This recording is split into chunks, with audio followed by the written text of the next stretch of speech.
The following live broadcast is rated ESV-MA. Parental guidance is suggested for viewers under the age of 18 years old. Don't forget to like, share, subscribe, and follow Ear Shoulder Voice on YouTube, Facebook, and Twitch so you can live chat during the broadcast. And connect with us on Instagram, Twitter, LinkedIn, and our website, www.earshouldervoice.com, where you can get a live schedule of our upcoming shows, call into a live broadcast, or apply to be a guest panelist.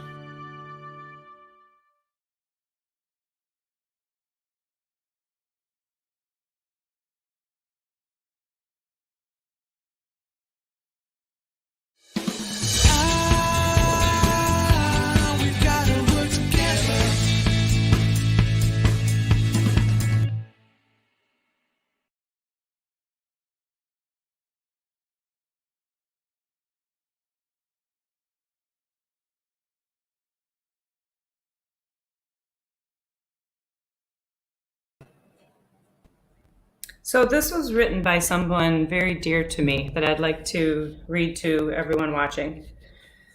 Here we go. First of all, I'd like to apologize with my whole heart to everyone for all that I have done.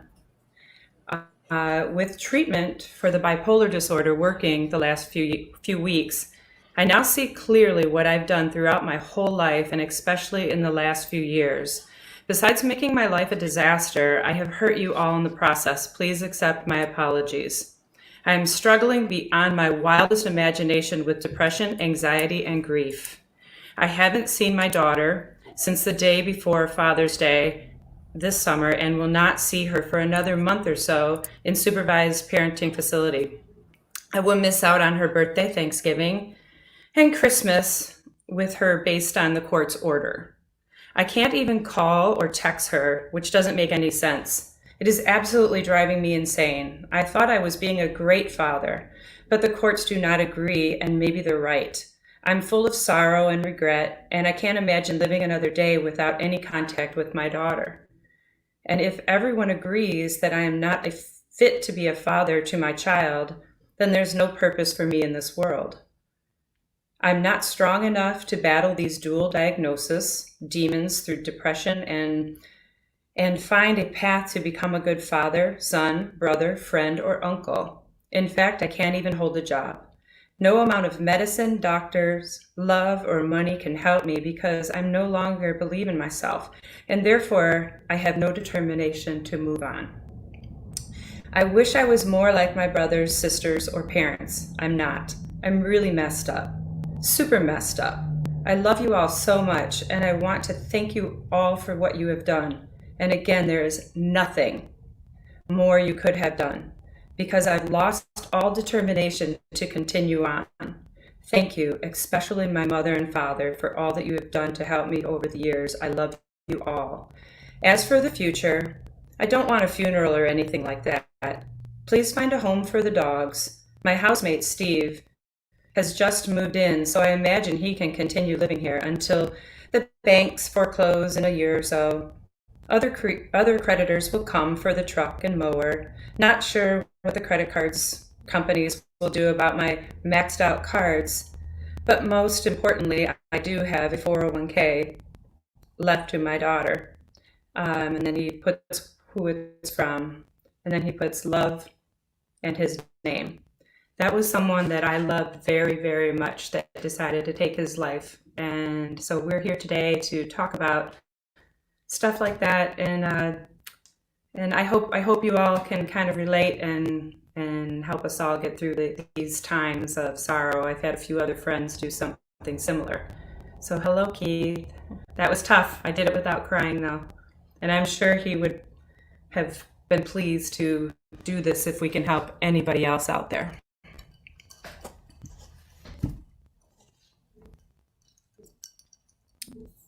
I can't hear you. Hello and welcome to Ear Shoulder Voice. I muted myself, go figure. That was Lenny we were just listening to. That was a dear friend of hers. Sometimes people you never expect have enough turmoil and problems going on and everything seems perfect and everything seems okay. And then somebody gives you a letter like that. And it's because it's the last thing they'll ever write. And they're going to leave this world. Suicide exists all around us. The thoughts of it are everywhere. Today's topic is I Want to Leave This World. It's about the reality of suicide. And we're going to discuss how you can sense the signs, maybe, how you can see it, how you can get through it, whether sometimes there is stuff you can do within your power to help or not, because it's different for everybody. Never think that someone is so secure that they don't need your help, because a lot of times they're the ones that need it most. A couple new things to add before we continue to this show. Don't forget to like, share, subscribe, and follow, of course, the Ear Shoulder Voice on Facebook, Instagram, LinkedIn, Twitch, Twitter, and YouTube. We're on all those. Periscope is shutting down in March, so we'll no longer be on that. Don't forget to live engage us with the chat. If you're watching this on Facebook, Twitch, and YouTube, sign in. You can live chat with us. We have a brand new feature approaching us. It's called the call-in right now. All you have to do if you want to call into the show via video or strictly audio, just go to earshouldervoice.com/join. Click the button on that screen and you'll be taken right to the broadcast studio backstage, and we'll get you on as soon as we can. So definitely something to look forward to on that. Call-in has worked very well in the past, and now it's hopefully going to be a permanent feature of this show. All right. With that, of course, the show is nothing without the people we're about to bring in right now. They've all dealt with situations like this. They've all seen it before, and some of us personally have had it. Let's meet our panel.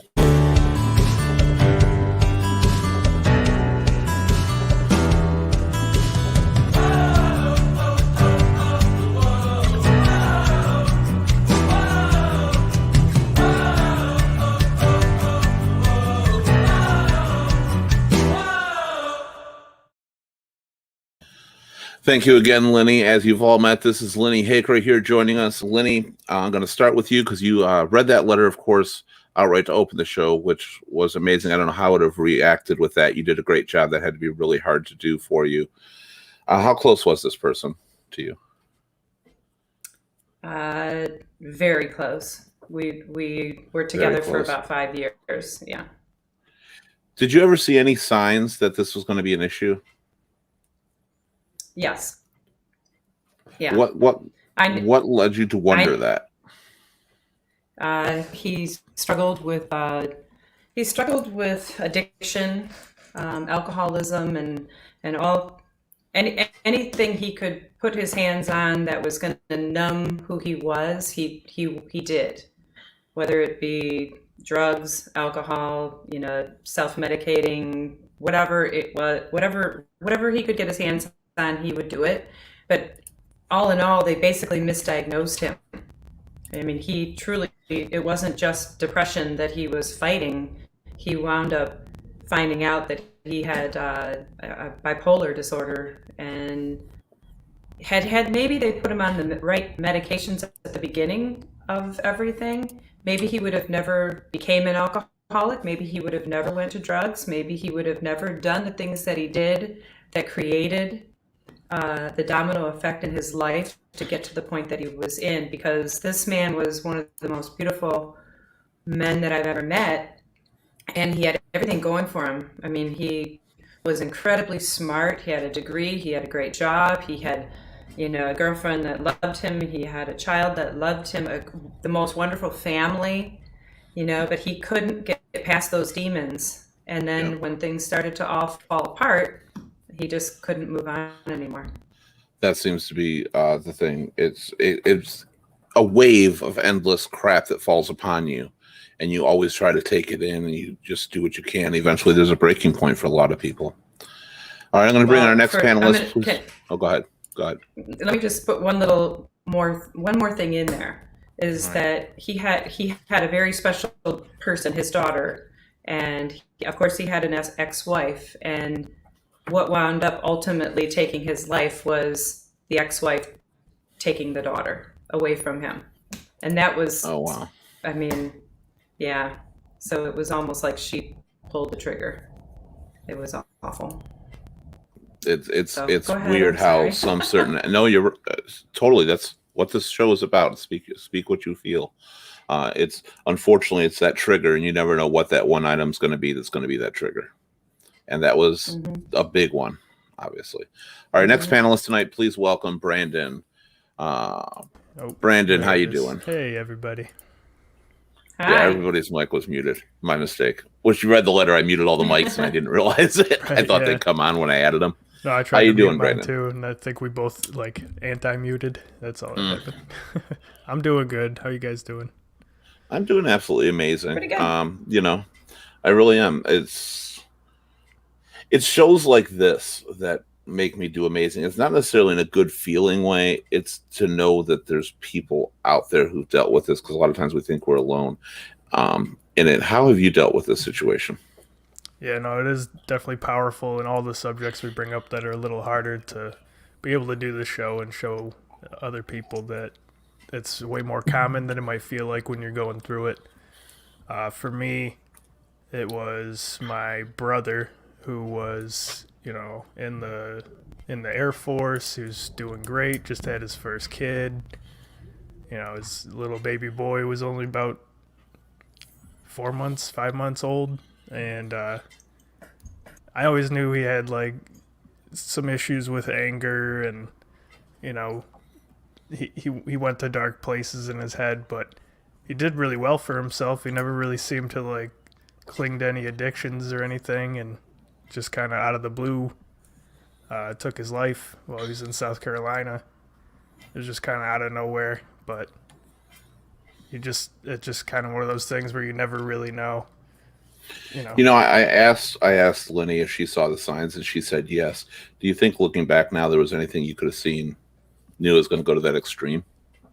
There were situations where I thought maybe he didn't know how to talk about or deal with them, but I never saw anything out of him, leading up that wasn't familiar his whole life. There wasn't a lot of like any like red flag changes in his personality or how he talked. It just like there wasn't something that stuck out to me like, oh, that was a sign. So Sadly, the familiarity of a lot of situations, they kind of just make us immune to the fact that there's something wrong. We don't think there is, because it seems so normal, seems so average. Meanwhile, everything we're immune to is a constant struggle for them. right. On there. All right, I'm going to bring in our next panelist right now. Please welcome Karen. Karen, how you doing? I'm really well, thanks for asking. So go ahead. All right, you're ready. Well, I am ready to go. I first of all have been afflicted myself since I was very young. I've been thinking about suicide since I was literally about 11 years old. My mother also committed suicide in 2008. And yes, I did see the sign. When I was young, she actually attempted suicide once. She took an entire bottle of sleeping pills and had to go to the hospital. I was like probably 9 or 10 when this happened. So I didn't understand exactly what was going on, but just circumstances in life. So, yeah, I've dealt with it directly. My question for you on this one is, you said your mom had committed suicide and you've thought about it repeatedly. When your mom committed suicide, did that change your outlook on it at all? Well, no, because, well, yes. Okay, so at first it did. When it happened, I vowed to myself that I would never do it. And then 4 years later, I became handicapped, and that changed my mind again. And I was diagnosed with bipolar depression. I want to get back to that in a little bit on there. We'll talk about that as well. I'm going to bring in another panelist. We actually have a few people that did decide to call in and join us. Please welcome back Jan. Jan, how you doing? Good. Hi, Thank Jan. you. So, Jan, I knew you were eager for this topic as well, and eager not always in a good way, obviously. What is your relation to the topic? It was my older sister, or one of the oldest ones, and it was years ago. She is now in a nursing home. She's the last sibling I have. And years ago, like as long as I can remember, she was always messed up in the head. And my mom and other people and knew her, kept drilling in her head that she was retarded. She's retarded because she was slow. And I mean, she never even finished ninth grade. She couldn't learn. She met somebody, she got married. Things started happening. She said there was a guy in the backyard that kept putting a chair toward their house. He was watching her. Somebody was moving pictures around in the house and everything. And something happened. My niece called me and told me about it, but she was in the bedroom, and I don't know if she yelled or what. My niece didn't say, but they went in the room, and she was on her bed, and she had slit her wrist, and there was blood all over the mattress. And her husband went to go with his daughter to change the mattress, flip it over, and it went all the way through. So they got rid of the mattress. So she ended up in a mental health hospital. And when I found out where she was at, I called the place and I talked to the counselor that she had, and I told him as much of a story as I could from as far back as I could remember. And he told me, he goes, you know what? He says, you're the missing piece of the puzzle. We know what's going on now, after I told him what happened and everything. Yeah, And she's in a nursing home now. And I hope to next year or so, her daughter will be graduating from high school, and we're supposed to make a trip up to Michigan to go see her. And I have not seen my sister in many years, so it's going to be a surprise to her. Will be. All right, we're going to bring in our final panelist right now. Please welcome back Bill. Bill, how you doing? Oh, I'm hanging in there. I'm familiar with suicide. My 9th birthday, my uncle, he was supposed to go fishing with me, and he said he had something to do. Little did I know that he was going to go home and blow his head off. And I found out on my birthday while opening my presents. So that affected me for a long time. I would not celebrate my birthday. I myself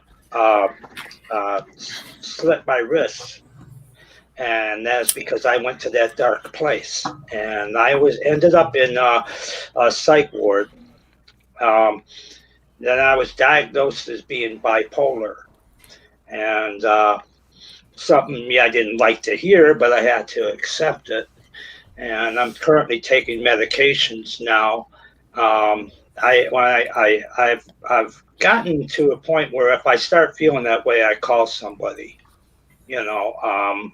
or I call the authorities. I've done that a couple times, and I ended up in rehab for it. But it started out in anger. I was just so mad that, my life was going nowhere. It's like the roof fell in or the floor fell in, and I had nothing. I was reaching for nothing, and I felt hopeless. I couldn't communicate with my family. My marriage went down the toilet. I'm an alcoholic to boot, and that's one of the things is I drank, and in a rage, I slit my wrists because I was mad at the world, mad at God, mad at everything, and I thought I want out, because I couldn't handle the pain anymore. It was just a very dark place for me. But right. I got over it, with help. And, when I do get depressed at times, and but I've learned to handle it a little better than what I did then. That's one of the big things you got to learn. A lot of people do is learn how to handle it. Unfortunately, people don't always have that wonderful way to work with things. We have just a little note on how this works, because some people look at how we run this show, and we're kind of looked down upon us by some organizations for the way we handle this. As far as we will be drinking, we do smoke during the show, we laugh, we have a little levity, and I want people to understand it's not ever that we're not taking you seriously. It's that we're trying to display that you can not be a perfect person around others. You can show flaws. You can show problems with yourself. And it's really important to have that kind of atmosphere, we feel, because there's no place you can go right now for support where everybody around you doesn't just act like they're absolved of all their sins. where they don't touch anything and they don't do anything.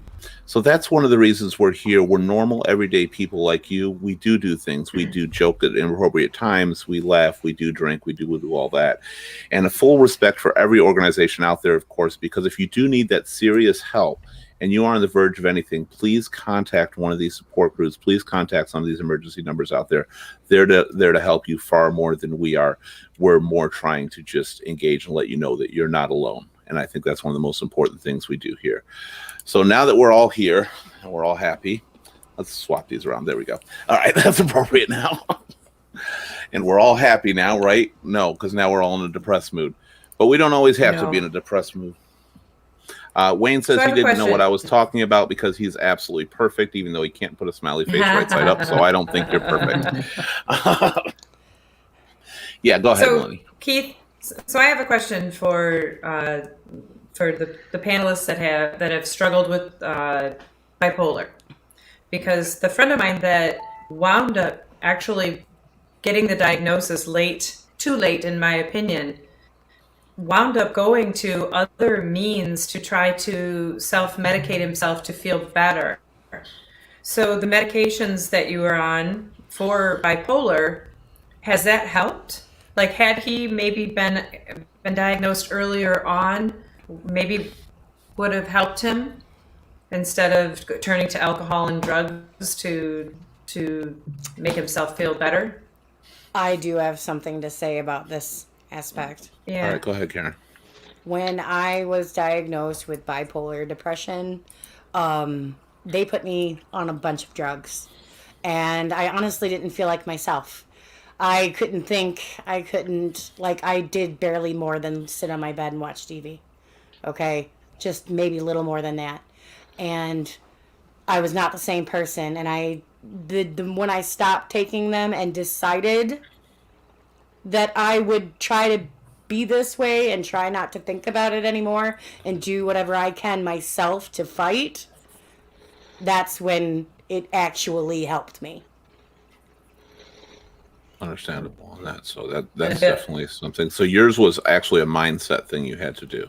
Mine was literally part of my mindset. I had to make the choice to want to live and want to portray myself in the way that I do. So do you feel like they maybe make it? Do you feel like they could have misdiagnosed you, or do you really feel that those whatever medications? Oh no, I believe the right medications. For you?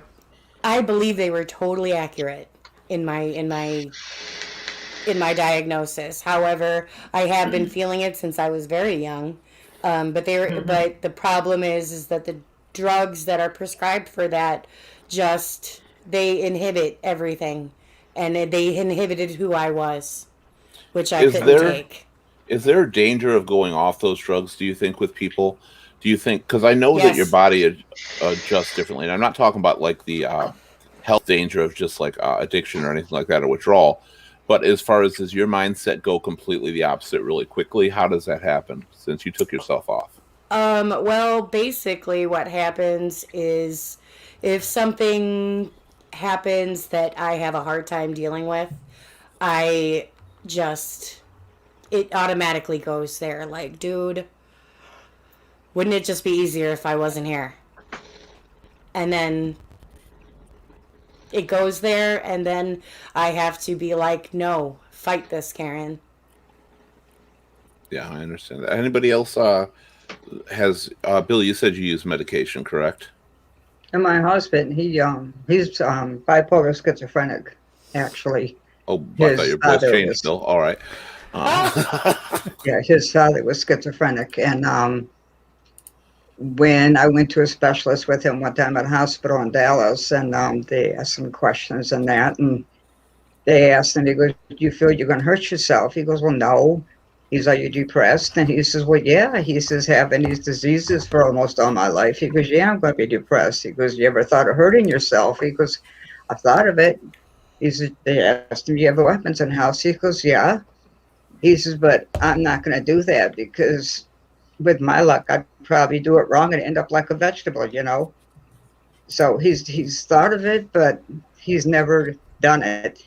He flips a lot. Brian. And That's why, I get away from there once in a while because he flips too much. And even when I'm at home, I kind of stay away from him. If he needs me, I'm there. But I've learned how to handle him. All right, Bill. By the way, just Bill, you muted your microphone. I don't know why, and so is Brandon. I was being So- courteous while I spoke. Okay. Yeah. You're fine. I was just looking at it. I noticed yours was too. All right. So, Bill, with your medication, how did that work? Well, the first medication they gave me, I did not like the effects it had on me. I was having weird dreams. I mean, really weird dreams, and plus it was affecting me in other areas. And I talked to the doctor, and I said, I'm not taking this anymore. I made it. I didn't care what he said. I was not taking that drug anymore. And I went and I seen another doctor, another psychiatrist, and they put me on a different drug. It's called bupropion. And that I take it twice a day. I don't have no real issues with it. I mean, my type of bipolar, I was I guess they have it in degrees or something, because I was classified as a type 2. So, because some people get their real highs, they're real high, don't make no sense at all, and then they have their real lows. And that's what bipolar is, really. You're basically on a roller coaster, but I've been able to manage mine. I just have to stay away from alcohol, because the alcohol, if I'm in a low position and I start drinking the alcohol, it's like going down into a tunnel. Absolutely. We got a very special guest that's coming on right now as well. This is one of our call-ins. He is the founder of Amos by Hope. Amos by Hope is an awesome organization that's worldwide. It takes care, it's very, very active in suicide awareness, as well as other mental disabilities and mental health groups. Please welcome Brian Keith. Brian, how are you doing? Well, this is one of our call-ins. He is the founder of Amos by Hope. Brian, Amos by Hope is an awesome organization that's worldwide. It takes care, it's very, very active in suicide awareness, as well as other mental disabilities and mental health groups. Please welcome. So 1 second. He's really delayed. I muted him for a second because he's getting the feedback. Brian, can you hear us? Just shake your head really quick. Okay, you can hear that? Okay. So we do. Somehow we're getting feedback. Suicide awareness, as well as other mental disabilities. It's constantly. Are you watching it on another, on a live stream? Hear us? Just shake your head really quick. Okay, you'll have to mute or stop the live stream that's going on if you can. All right, so we'll get to Brian in just 1 minute. While he does that, just raise up your hand when you have. All right, Brian. You hear me now? Can you say something?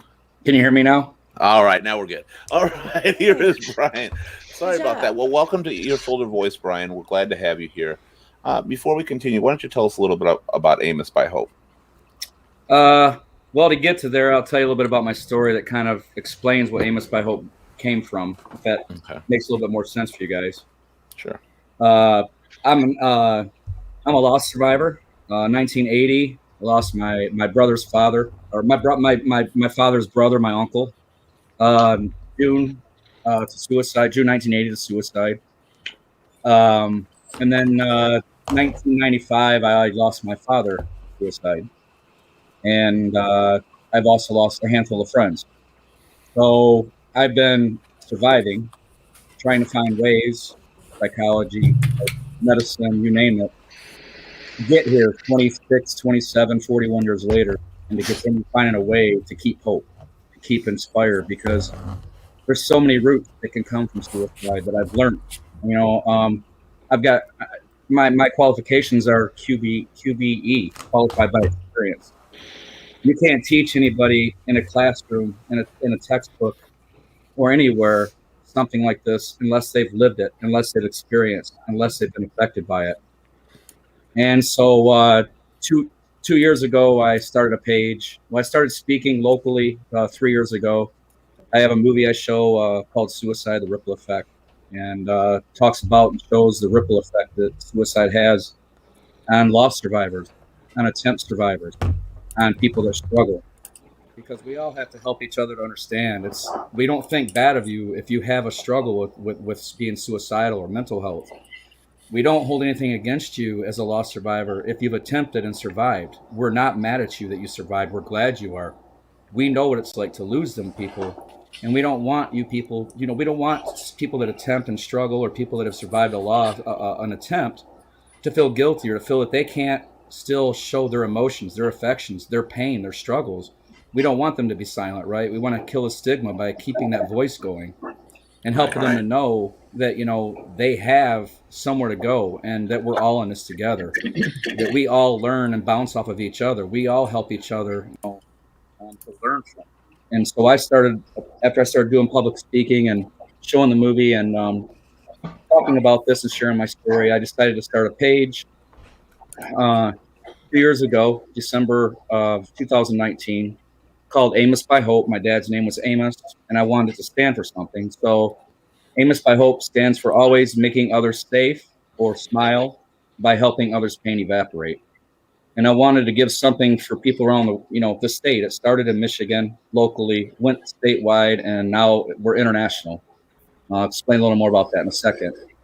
But we want to inspire people. We want to give resources to people around the world. We want to help educate people so people understand that have never been affected, or so people that are struggling understand that they're not in it alone. And at the end of the day, we want to give hope. Because right now, I see a lot of us here are older, generations and these younger ones don't get a lot of it because the technology's overtaken so much of communication and how you talk to each other, how you respond to each other. People today in today's world are so easy and short to listen to respond instead of listen to understand what the other person has to say or what they're going through or what they're trying to explain to them, So this page kind of gives you an open area, and now we have a team of great admins. I have some great people from Australia, New Zealand, Florida, Nebraska, and a couple of youth here in Michigan that we all volunteer. We don't make a penny. All we do is donate our time and anything to the cause, and just to inspire and give hope to people. Well, it's the nonprofit that it's not even one of the biggest things that matters on there right now. It's just reaching out to help. We're nonprofit as well. Most of the organizations out there really are. Some of it are in it for different reasons. So we've talked once before about the different organizations out there. And honestly, what do you think people should be looking for if they're ever in this mode or they get in this deep depression? Do you think it's better to try, to privately find somebody out there, or to find a group of people that are suffering similar situations? What do you think is going to help get people through that? I love that. I'm glad you brought that up, Keith. I have went through, since 1995, I've been through probably 15 to 20 therapists, counselors, and also psychiatrists on top of that, trying many medications. I can't give you professional advice on medications, but my personal opinion, I don't like them. They cause a chemical imbalance to something you're already imbalanced about, that you have already been given in your mind and your body, right?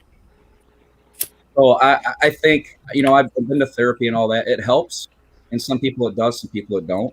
I've heard holistic is a really great way to go. A lot of people it works for. But I think getting, like you just said, the last part of the sentence you said there was getting involved with people that understand. Getting involved in your area, find group therapy. All over there. They always hold it once a week, once a month. There's all over. There's places online you can join it. But I think therapy in a group session with people that understand, that helps. Getting in groups, like other than Amos by Hope, we also have a group for anxiety, depression, and in-depth stuff with suicide and things that people that struggle want more private stuff to share their story or to talk about things. It's called Anxiety and Depression, and you can find that on our page. And then we also have one called #Collecting Smiles for Hope, which is all about positivity, smiles. When you're suicidal and you have depression, you have anxiety, all these things are roots that go to the tree, right? You got depression, right? You've got PTSD, you've got anxiety, you've got fibromyalgia, cancer, all these things, Alzheimer's, they are all a root. to this cause. It could lead to that in one way or another. And I think that's Right. another discussion that we could have another time when you have more time, or if you guys want to. But Oh, definitely. there's some thoughts to that help people, helping people to understand the roots and the causes, where they start, where do they lead to. To me personally, there are people out there that are professionals that can help you because they've been in depth with different things, different situations in different ways. But I don't think you really fully can understand it unless you've been through it. And that I is think anything in life, not just suicide.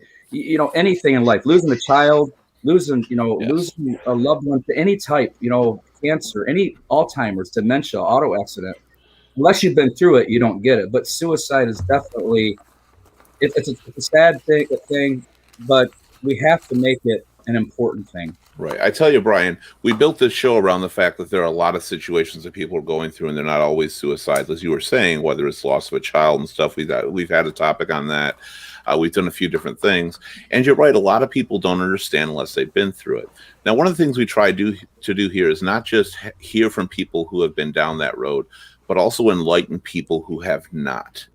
And one of the biggest things that we all have in common usually on this is we're very sparkly, happy people. Yet we have these deep, deep rooted issues, and we have gotten through them and we've moved on. Now, what do you say to people who just don't really believe it exists around them because they can't see it? What do you look for? I once said, and I'll say it again, that if you ever see somebody that looks like their life is going perfect and they do nothing but have a smile on, stop and ask them what's wrong, because there probably is something inside that they use that to hide. So what do you think? Yeah. So what is it you think that people should look for? Honestly, they're really, you notice something where if you have a family member, or you have a friend or a coworker, somebody that's been, real talkative or really involved, and you guys hang out, or you see them somewhere all the time, or they're involved, and all of a sudden they're lacking of it, right? Like they faded away. They're not involved. You don't hear from them as much. They kind of push you away. They seem like they're out of the picture. They're not involved or around.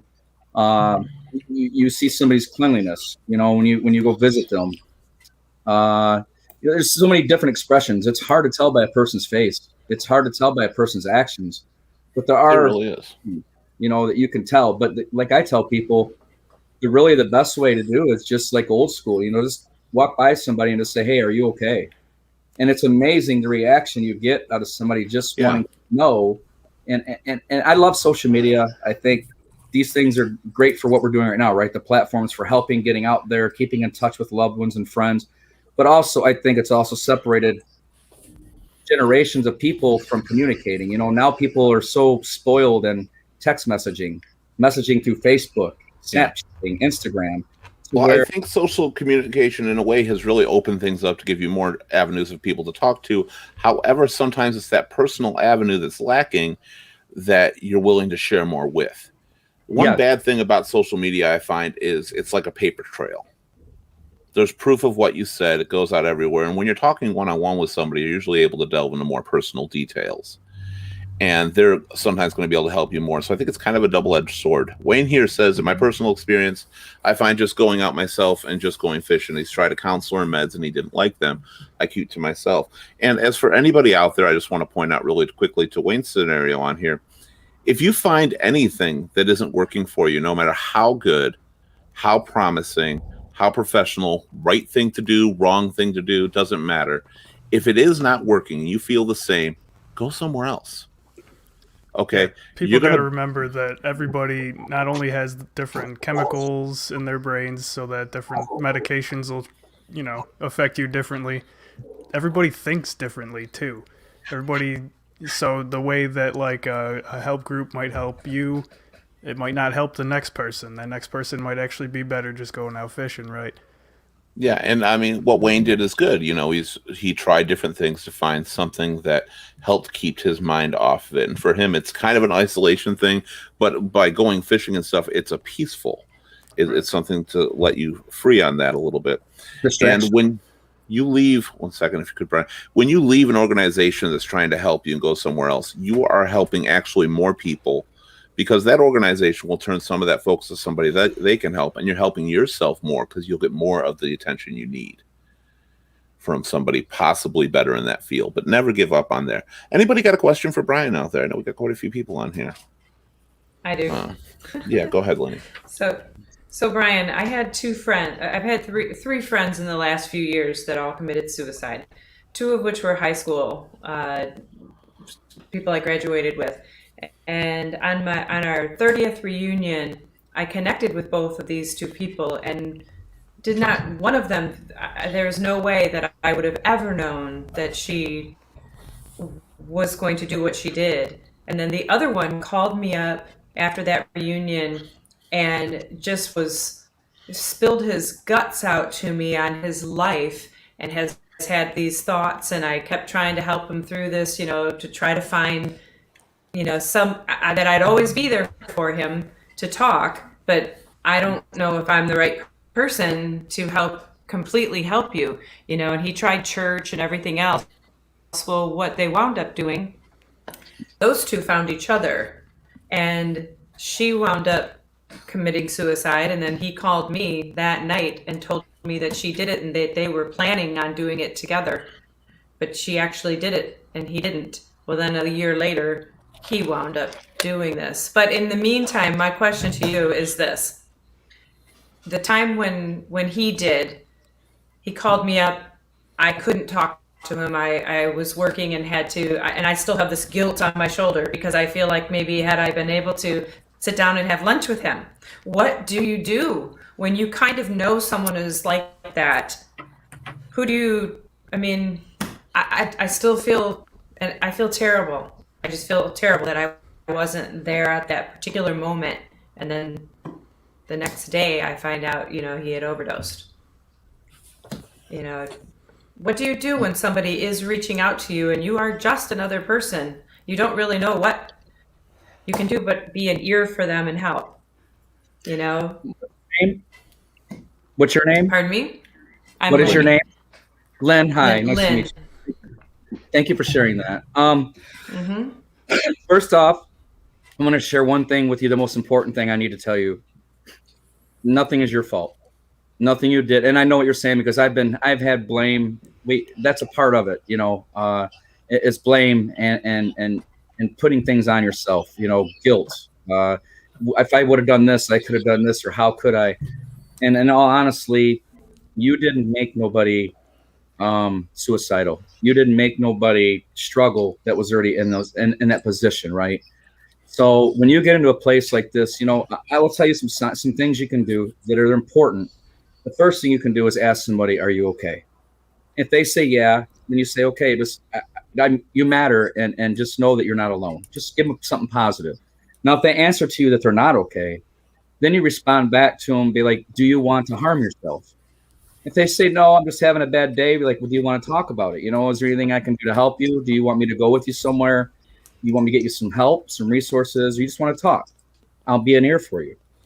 "No, I'll be okay. I'll get through this." But if they say, "I do want to harm myself. I do want to give up. I do feel suicidal," then the next thing is you say, "Hey, can we go get some help together? I'll go with you.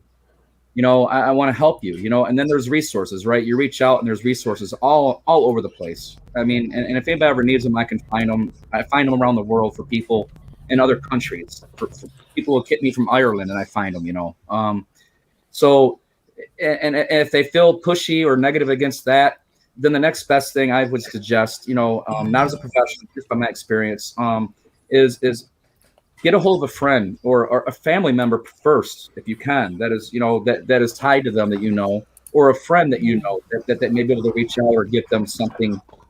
But the number one thing, if they go past all of that, my personal recommendation, the best you can do for somebody at that point, one is if they don't want to help themselves, there's only so much you can do for them. But if they're in that position and you feel they're going to harm themselves, call 911 and ask for a wellness check. Just call 911 and say, "Hey, I have a friend," and tell them what you just told me. For anybody, it goes through that. God forbid you don't. But, tell them, "Hey, I got a friend I've been helping, and this happened and that happened, and I just want to do a wellness check." That way, you did everything in your possible hands. No matter what, you're going to have a hair of guilt on you. You're going to feel that hurt and pain because it's something you care about. And I'm going to tell you guys something that I push every day. A way we can change things, like the stigma behind suicide. It's not killing. We're not going to stop suicide, right? We all know that. It's never going to go away. But killing the stigma means killing the silence around it. Getting people out of their comfort zone to talk about it. Like this right here. This is what is killing the stigma, is getting people to know that they're not alone, that they can talk about it, that there are other people that care, that are there. This is a huge thing. Now, I don't know how you guys feel about this. We're pushing, and we want to change the way we say it. But instead of saying committed suicide, we try to say now died by suicide, or suicide took their life, or mental health took their life. Because committed to me sounds like a crime, right? And, in the beginning when my dad took his life, and I got the phone call on the line at Ford Motor Company, and I found out, when I got the phone call, I thought I had a heart attack. And then when my brother-in-law told me what happened, I lost it. I did. That was my best friend in the world. I'm still fucked up today, you guys. I battle depression. I battle anxiety. I battle PTSD. I've lost a brother. I've lost a sister. Me and my baby sister took care of our mother with dementia since then, and she died in our hands 5 years ago. So we've lost all of our parents, all of our grandparents, and all of our siblings, but me and my baby sister. And now she's struggling with got to have brain surgery. Found out a couple weeks ago she might have cancer. So the ripple effect, right? When you're hurt emotionally and physically, mentally, all these things, they coincide with each other. And these are the things we got to help people to understand. To heal from it and to move through it, we're never going to get over it, but we can find ways to get through it. So if you're not right in your mind, you're not right in your body. Think about it, you guys. If you're hurting up here mentally, I got to get groceries. I don't feel right today. I don't want to hang out with this friend. I really miss this person. If you got all this negativity and pain and all these things going through your mind and loneliness, and you're sitting there by yourself dealing with it, and you feel like you have nobody, what are you doing? You're going to cause stress on your body, right? So now if you're hurting mentally, you're going to start hurting physically. So what in your body where you have tumors, or you have fibromyalgia, or you have these different kind of pains and things, it could cause them to flare up. It causes inflammation, and it causes all this. Well, now you're in physical pain. If you're not right physically, you're searching for an answer, right? So what does that do? It starts to hurt you mentally. So if you're not right in your mind, you're not right in your body. If you're not right in your body, you're not right in your mind. Those two have to coincide, in my opinion, in order to find balance between the two. I have a question. Now, Brian. Does falling under this category, does that feel like everybody with a physical disability has a mental disability as well now? That's a great question. I've never done no research in depth on that, but again, going back to my lived experience and other people, and there's people, I've met millions of people around the world through this, you guys. Our page has 6,000 followers. We've reached over 70 million people around the world in 2 years. So I've gotten a lot of experience and learned from different cultures and just genders, you name it.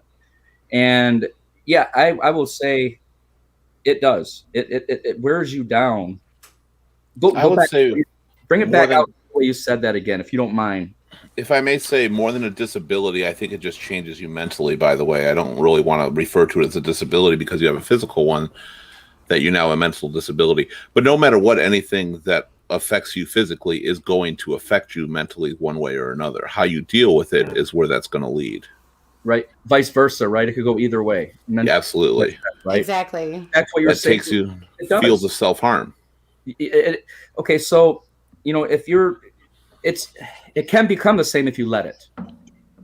Right? So our whole life, we've had doctors for broken noses, for heart attacks, for cancer, for all these physical health issues out there. When have we ever had insurance? And whenever have we really had professionals in the field for mental health?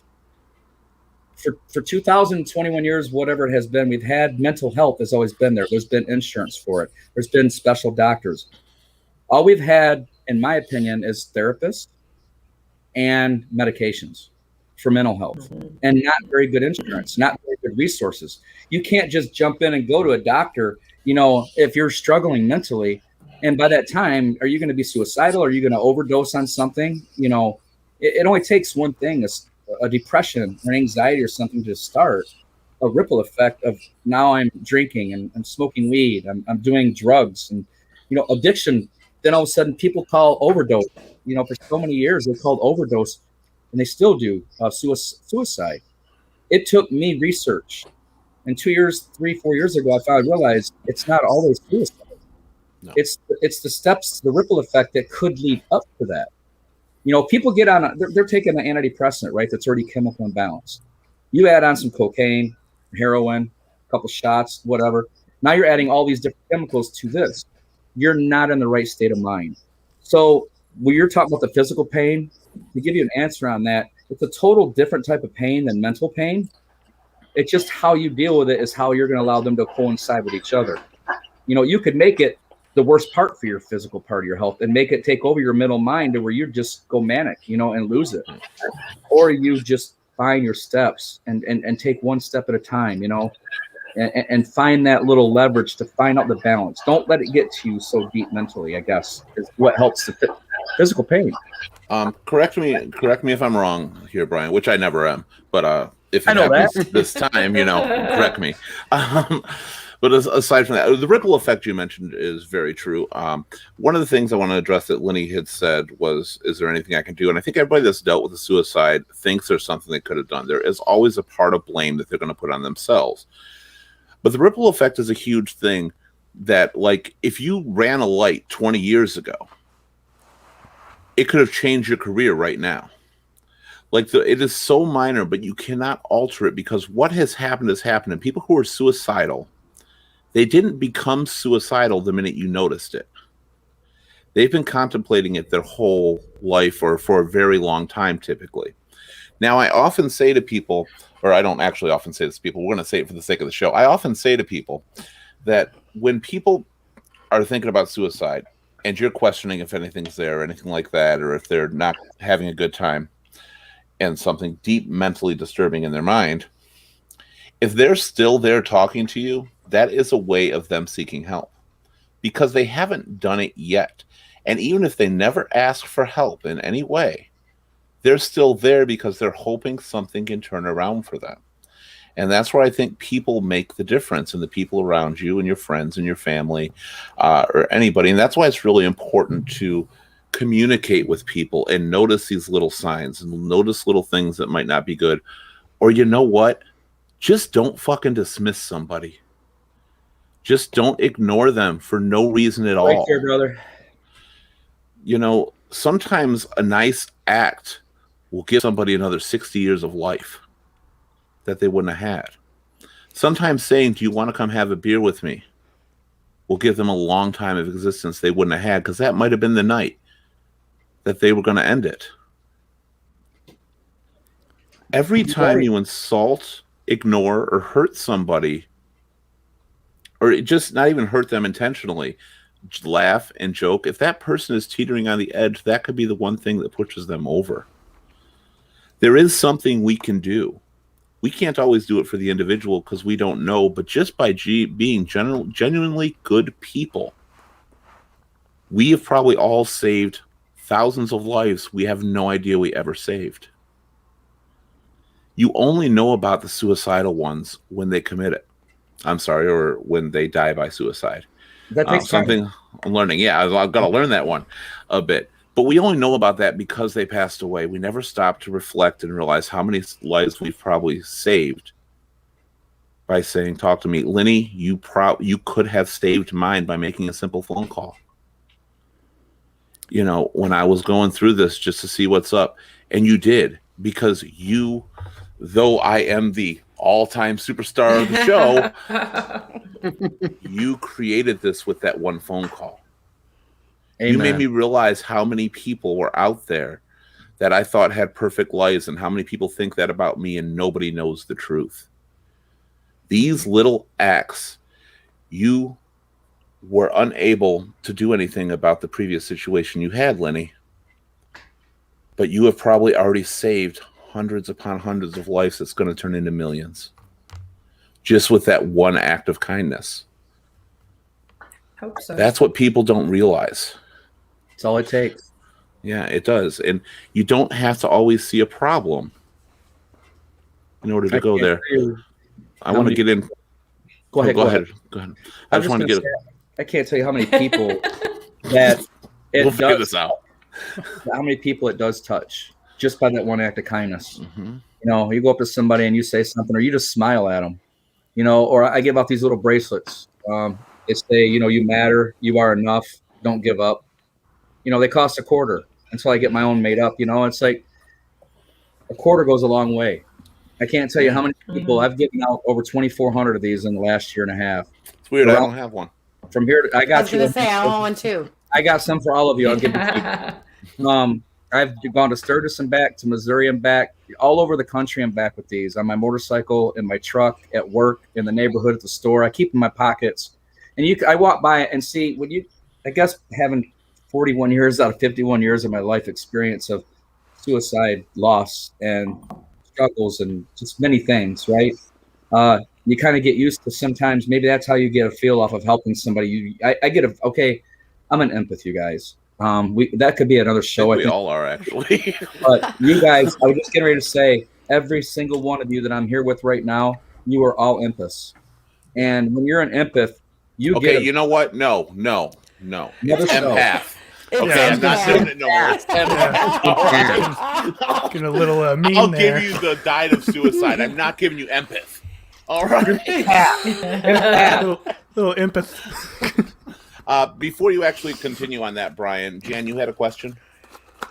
Okay, I was a former nurse's aide, and I met Bill. I met him in school, actually. Didn't meet him, but I knew of him. Anyway, I friended him on Facebook, and that's how we started talking.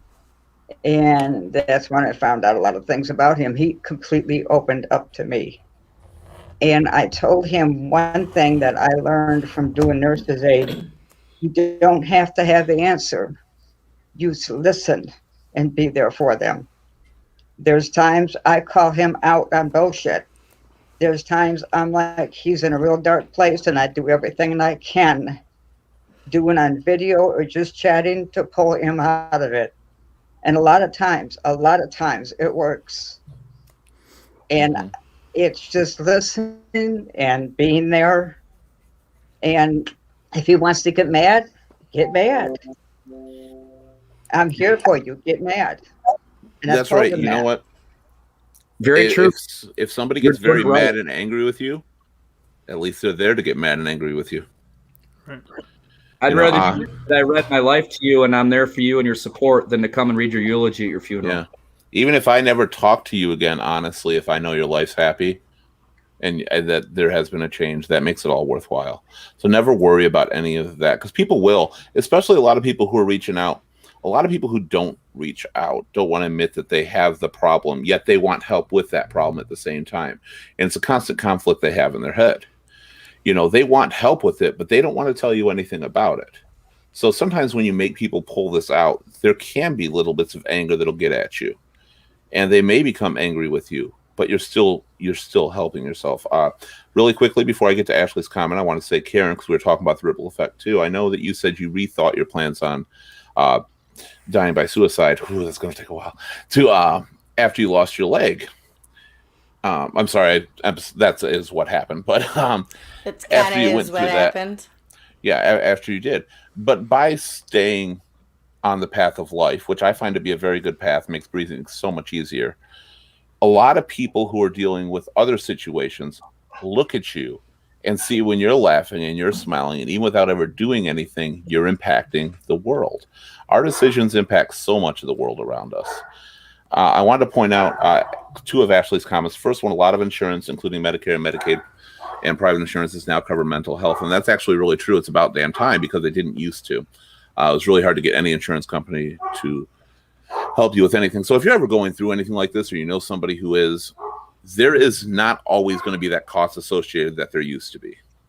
I don't know why my dogs are going nuts. Sorry about that.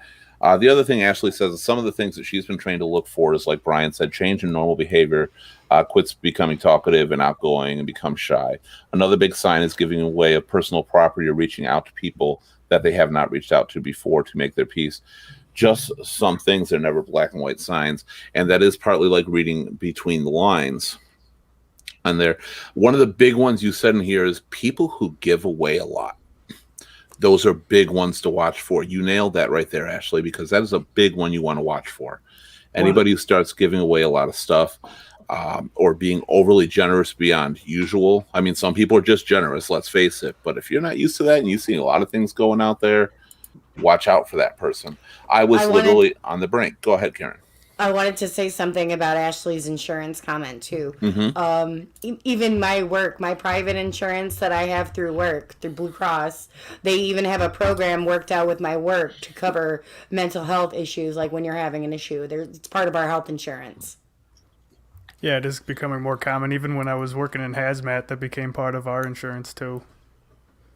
And Bill, by the way, just so you know, Bill, you don't have to keep your mic muted anymore. We don't have that high-pitched sound we had on the last show with it, so you don't have to keep it muted like that anymore. Oh, okay. That was, yeah, that They have really come a long way in the last year, and I will say I do see changes. Like they want to make sure they get all veterans free health and mental health, and they don't stop until they get all Americans free. You know, I know quite a few veterans who need that help.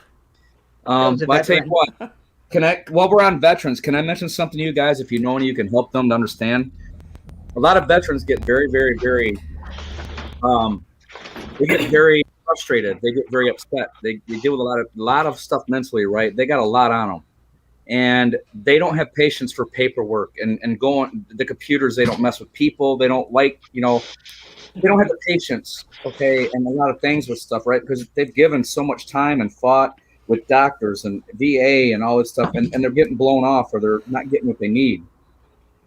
Well, there is help for all veterans. They can get them in to see like 6 doctors in a day. They just have to take the time. There's people that will help them fill out the paperwork. There's people that will help them get to the right doctors.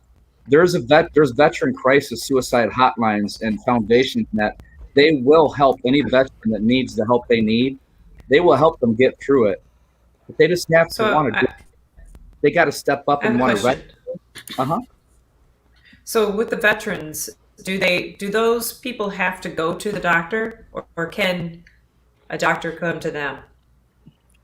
Like there are, I know I had a customer that had a business where they brought physicians to the elderly people's homes to help them out and do their blood work and all of that. So if they're in a place where they're too overwhelmed or exhausted that they can't do paperwork, can't handle all of that, they're not going to go to a doctor's office.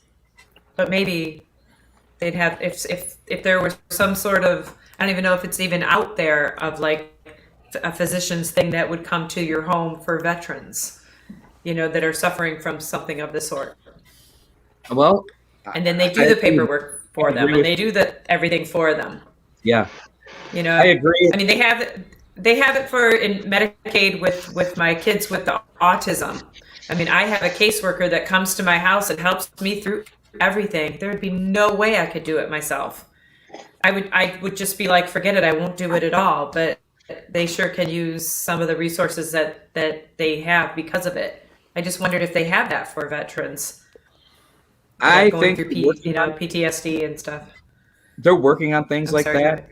They are working on programs like Veterans of Foreign Affairs, and there's cards and some different. I have tons of foundations and names that work with stuff like that.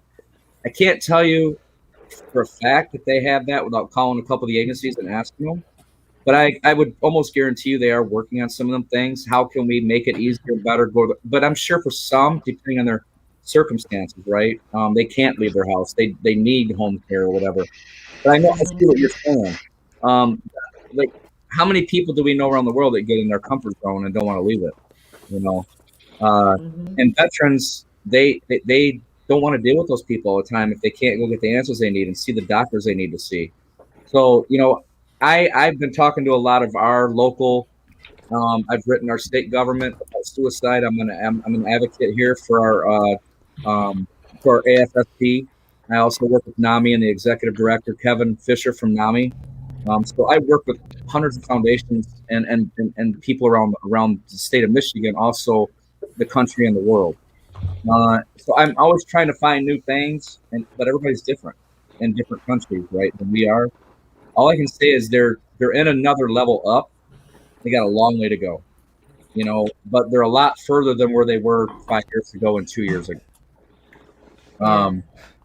But something I want to share with you guys is, people always tell me how they're in their comfort zone.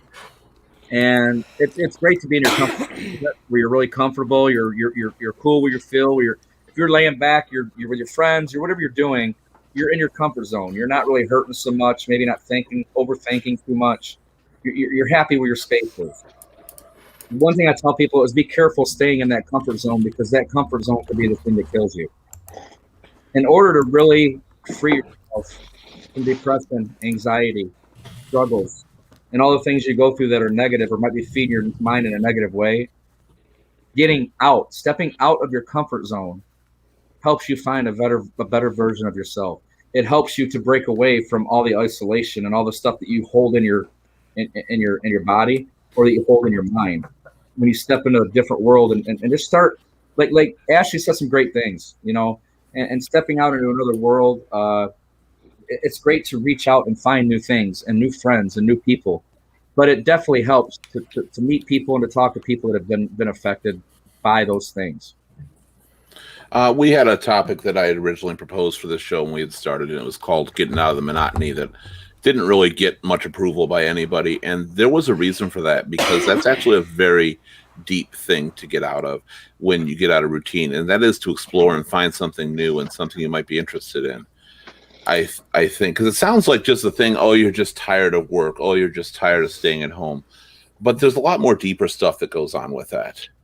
The problem is when you start to live in a repetitive lifestyle, you wonder why to continue living that. Nothing is changing. Nothing's getting better. Nothing's new. That leads you to a depression that can also lead you to suicidal thoughts. Well, think about what makes us, when you think about when you felt the best, it was probably right after you just learned something new, or crushed some new activity. Getting out of the comfort zone is getting out of that just boring, repetitive stuff. Every time you try and take on a new challenge and you overcome it, or even if you don't, you grow. That without that growth, that's how you get stuck in the comfort zone. That's how you get stuck in those thoughts. Yeah. That's very well said. Yeah, everything you find something new. I've been on the brink even lately of just giving up my career that I've built up for so long. Why? Well, first of all, the career was getting stale to me. Now it's been revitalized now. I don't really feel that much anymore. But even worse is when I lost that career briefly because of this wonderful coronavirus. Right. Now my repetition became nothing. And that takes a huge toll on you. Because I literally got to the point, I'm like, why? Because I realized at that point, I don't have anything without my job. But that was far from the truth. Everybody on this panel, I believe, Brandon, did you say you had attempted before? Yeah, I the only thing I had done was I did the old closed garage door trick, but it didn't last very long before I was like, yeah, I'm not ready. You have to turn the car on. That's the problem. No, it was out and stuff. I have a terrible Dodge Avenger, so it broke down. I was fine. Thank God there was that a better it didn't reason. happen.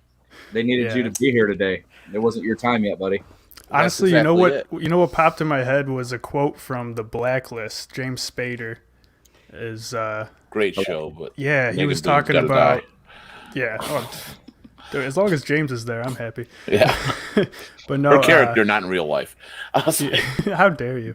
No, his quote was talking about he was talking about his experience with a suicide bomber, and how you guys kept mentioning ripple effects and where the guy was, the people closest to him, there was almost nothing left of them, and the damage went so far based on how close they were to that person. He's like, that's how it is with every single suicide, not just with the bombing. That's the people closest to you get destroyed when you do that, and that's just what I thought of. I want to go around the panel right now, and we kind of just started with you, Brandon, because that was kind of going to be my question, is I want to find out what pulled you out of your most recent phase, and looking back at it now, what do you think of life and your decision then? Do you realize, how important it was to pull yourself out and how many changes you've made. And Linny, I know you've dealt with it. You've never contemplated, correct? No. Okay, you don't want, because you've got this weird Wizard of Oz personality that just everything is beautiful. And No, but I will say and I this. don't mean that like. No, but I'm a magnet for people that feel that way. And I'm They come envy to you me for that. and they talk to me. But it's this burden, like I was telling you before. It's like just in the last 3 years, I've had 3 people, and all of which I was trying to help, And then when they ultimately did it, I felt like a failure on so many levels. That's all. I mean, I feel like can't I have even. See, I feel like I have to say, just for the people who it all has already happened, and those people that are asking, like, what could I have done? I just remember, for me, when I was in that state, and from what I think with my brother, it just seemed like once I got to that place, I made it so, like, I made sure that I even remembered the signs, like, okay, don't give any of my shit away, they'll pick up on it. I just tried to make sure that it was, like, so enabled to detect, the obvious signs are actually more rare, but there's still lives that can be saved. Right. That's why you got to kind of just pay attention. And, it's kind of cliche saying the eyes are the window of the soul, but you can really see a lot in a person's eyes. No matter what is on their face, you can see a lot of what's going on behind that door. Linny, I kind of envy you, because what you do, and you have people that gravitate naturally towards you who are having problems and need you to, quote unquote, fix them, whether they know it or not. I'm the same way, and I have been my whole life. It added to my depression when it kicked in, because part of it was the isolation of realizing nobody was there for me after all this time I was there for them. And again, thank you, because you were huge. You were a huge part of that. So you got to be careful sometimes. And the people you watch who do everything for everybody, and have done it their whole life, if they're ever struggling, it can push them really hard and really fast, because they're not used to it. They're used to helping everybody else, and then they got to add what's wrong with them because they can't fix their own damn problem that they have spent a lifetime fixing for everybody else. And that was really hard, and that is one of the things that led to me being brought so far down. Bill, we're going to continue around this panel because I know the bottom 3 have had the attempts. So with you, Bill, when you had this attempt, how did you stop yourself? What was the sign that made you say no? And now I realize even if you went through with the attempt, but it did not work, thank God for that. When that happened, what made you say this is a mistake? And looking back at it now, do you think it was a good decision where you were? Do you realize how much you could have lost? I think it was my daughter seeing me. She came into the house. I had made a previous phone call to my wife saying that she didn't have to worry about me anymore. And my daughter came in, and she saw me there with a pint of whiskey, and I'm bleeding all over the bed. And I'm just, hey, And when she saw me, I realized the damage that I had done, just by the look on her face. And she went into the panic mode. I realized that, me doing this, I'm hurting a lot of other people I don't even mean to hurt. Yeah.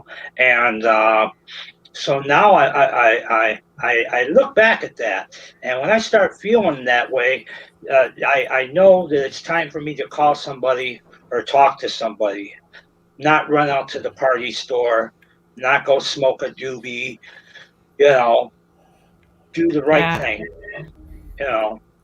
If you don't mind bringing it back up, Bill, because we've talked about it on a previous show, I think you're okay and open with it. You became an alcoholic. Now, was that before, after, or both of that attempt? Was it something you used to cope with? I was an alcoholic before the attempt. My alcohol was the way to get away, but it stopped working. Well, you become immune to it. I mean, there's only so stoned you can get. There's only so drunk you can get. There's only so many times you can forget to where that becomes reality, and you've got another fight with yourself. Yeah. because that inebriated state is your new reality. And again, like I said, sometimes we are looked down upon on many shows because we do still drink and smoke on this show, and we still try to act like just normal everyday people. But if you're using any of these things to eliminate a problem, that is a problem. If you're using it to ease yourself and you can control it, I don't always believe that people should tell you just give it up, because there's some people that do it to cope. They don't let themselves get drunk. It makes life easier for themselves. Same with smoking marijuana or anything. All these things are depressants one way or another. So if mishandled, you will do exactly what they say they are, and you'll become more depressed. So, and bravo for you again, Bill, for being sober as well. Because I know that was a big thing for you. So bravo. Karen, you're next. Next is always good. Already done is better. Yeah, right. Already done is so much better. So I've attempted suicide 4 times in my life, 13, 17, 19, and then at, I think it was 31 or 32. The last time that it happened, I almost drove my car over a bridge. But what stopped me was, I don't know, it was like all I heard in my own voice in my head say, Karen, fight. And that was it. And I veered back onto the road instead of over the bridge like I had intended. It's not always a big thing. I don't know what it was. It was just my own voice in my head saying, well, let's face it, fight. Brandon there literally just remembered a quote from a TV show. Yeah, and it was enough. Yeah, I need a James Spader. I'm not as badass as Karen is. Yeah. She's when I need Morgan Freeman. I'm not going to lie with you, Brandon. That is a true statement. Yeah. I am badass. It's like, Karen is a badass. So looking back at it now, what's your take? What really actually took me out of like the depressive mode is actually finding a job. I felt useful again because what put me back into the spiral was becoming handicapped. And for a long time, I didn't have a job afterwards because I worked at Taco Bell my whole life on my feet. And now I couldn't stand on my feet every day. So I want to elaborate. Really no purpose. I want to elaborate a little bit on that right now because of the current situation we're dealing with COVID and stuff. And there's a lot of people who are still working, looking out there going, oh, you don't have to work. Oh, you're getting money, blah, blah, blah, this and that. Fortunately, most of my friends are very supportive and understanding of the situation because I've dead stopped on work. Being a DJ, that's what happens during this time crisis. But there's a lot of people at work that you may think are just sitting back collecting money for free. And no, they are often spiraling downhill very fast. Keep an eye on them and do not dismiss their thoughts. Do not act like they're getting any kind of benefit because they're hurting inside badly. Even if they make a shit ton of money and have a shit ton of money, that purpose of going to work and doing something on a regular basis can really save people when you don't have it anymore. And I'm in that situation. But again, thankfully, I did have some friends help pull me through.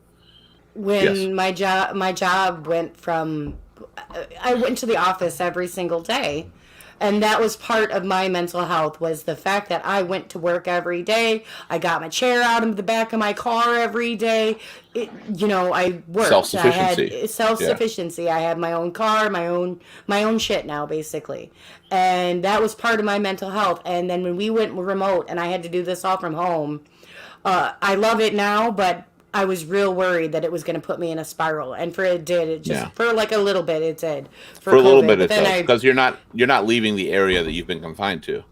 Yeah, I was just so used to being gone all the time. Like I would literally come home to sleep and like for 6 hours shower and then go do whatever I needed to do, work, friends, whatever it was, and then COVID hit, and I was like, what the fuck do I do? I just tried being a slut for a while. It helped for a little bit. It didn't help in the long run. I'm going to move on. I want to say the sarcasm here. Your last here, Jan. Go ahead. I'm going by the shirt that says sarcasm, just so you know.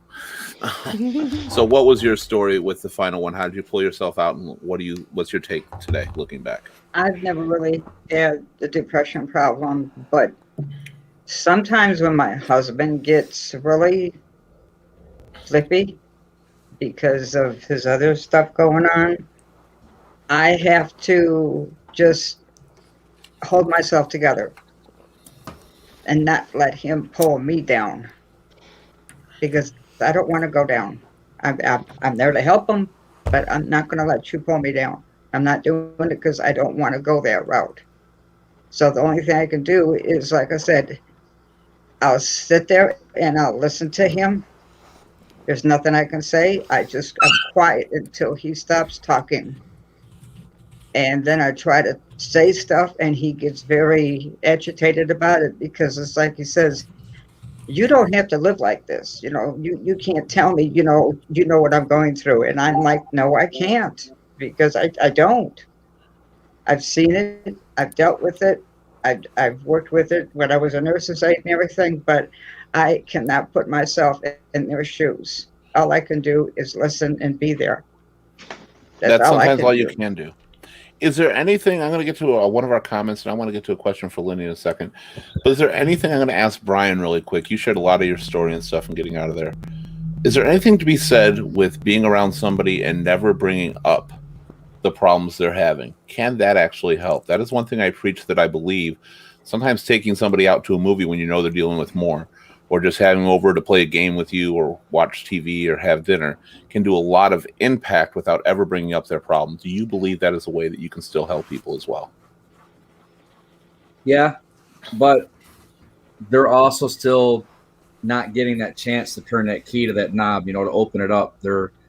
If you don't bring up something to them, it's still keeping that silence. So yeah, it can help because they're not talking about it and it's not being. Let me rephrase that a little bit. I'm saying once you're aware that they have that situation, they've already brought it up to you at some point, that they're depressed. So, it's already out there. I don't mean just like, they've never said anything, you're trying to help them. I mean, you've already pointed it out, but then just hang around them and not always have to talk about that topic.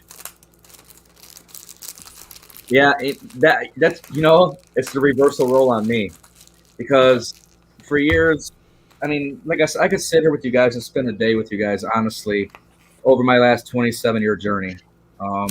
There's so much I didn't even touch. I just touched a little bit about me. I will say with this, there's if you follow my page or you want to go check it out, please do. I'll ask people share the videos, people share the posts, and share the page. By the way, I was already looking it up on my phone while you said it earlier, by the way. Thank you. There's hundreds I do live videos all the time. We're actually doing some live streaming coming up soon, but I also see Keith and me and you guys all tying in and doing some stuff together. I already can tell you right now, if you guys are interested. I'm so interested. And I promoted this over on my Amos by Hope page, so it's going international. And so this whole thing, I want to help bring this to you. I love you. I love who you guys are. I got a lot of respect for every one of you. I've been following Keith since I knew about him because of a person that cared, that struggles and goes through their own personal life issues, came to me and told me that they know a person that I need to talk to that might want to use my help or my lived experience to help others with what they're trying to do. And because of somebody else that was struggling that I've checked on and given a bracelet to or hug or whatever, they came to me to reach out to somebody because they felt that I had a better place that I could reach out more. And he knew somebody, Keith, who's doing something that just basically kind of started out of doing this, right? So I believe that all went, twofold. It came back around, and that happened for a reason because Keith didn't even know. It was weird. But I met Keith one day. I mentioned to him. He's like, what? And I'm like, next thing you know, we had a conversation. We got the same names. We this, we that, blah, blah, blah. We were named after the same person. And we started talking about him. And I love his passion and his heart and what he's about. And I think he gained the same respect for me after our talk.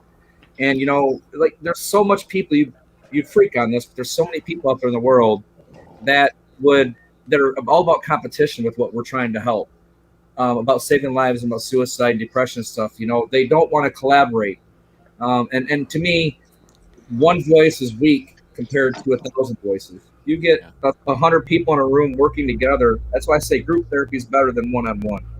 You had mentioned that through the chat, and I didn't believe it. But after doing a little more research and looking around, you're absolutely right. I see what you're talking about, that there is a lot of competition in mental, and that shouldn't be something that's competition. It's all about saving lives. I don't know how you're hoping to get more exposure with me because our little 500,000 viewers doesn't compare to your 7 million worldwide. We got a guy in Germany. There's just another route, right? You're another brand. Another guy in Another route. We had somebody from UK on here too, Yeah. Zach or Zachinator. Yeah, I look forgot at about us. him. Look at us. So we're a little bit worldwide. Hopefully, we get bigger. Who knows? I'm not I saying would it's a love to- competition. I'm just saying we're winning. I would love to involved. I have people from New Zealand, Australia, Bangladesh, all around the world. And Yeah, I I'm gonna definitely mute you now. Right. Bragging. We're losing. I want to get to our comment here by Wayne because I meant to get to it right after Jan, but we started talking really quick. Wayne had said, believe it or not, part of the reason he's still here is because of Christmas music. And I know that sounds funny, but the first time I tried to end it, my favorite song came on. That's partly why I love Christmas so much. People hate Christmas music so much, and I don't get it necessarily because it's happy music. I love it. I used to only allow it to be played on my car from December 2nd or December 6th to January 6th. That's all I was allowed. Anybody was allowed to listen to. Eventually, I got sick of it too. But I think it's the you know, frequency. Like it even doesn't- even a song I love, if I play it too much, I'll start to hate it. So that might be it. it's that constant I- jingle in the background of every song Yeah. on there. I loved it. My whole life, my whole family, Yeah. my family, my mom, my dad, my brother. That's what we were all about.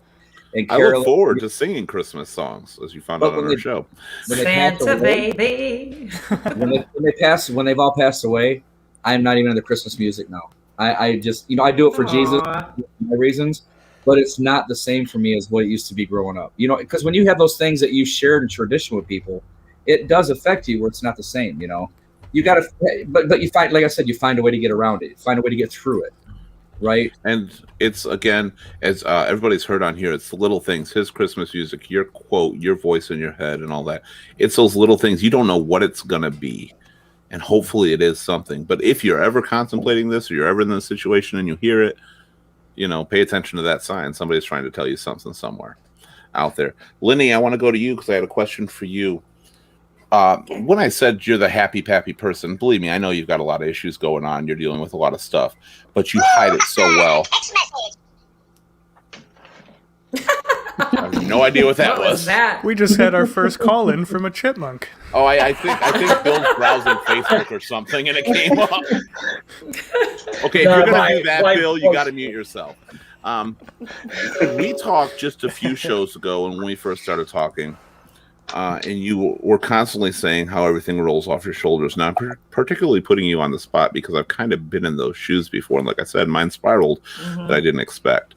With what you've dealt with now, do you still think the exact same way that you just don't get upset, you let everything pass you, it can't take hold of you like that? Yes. Still do. Why? What is your secret, honestly? Because I'm really curious. Right. I want to know too. No, I'm just kidding. Sure. We can't really promote that Okay. too much on this show. For No, this one. what it is, short-term memory loss.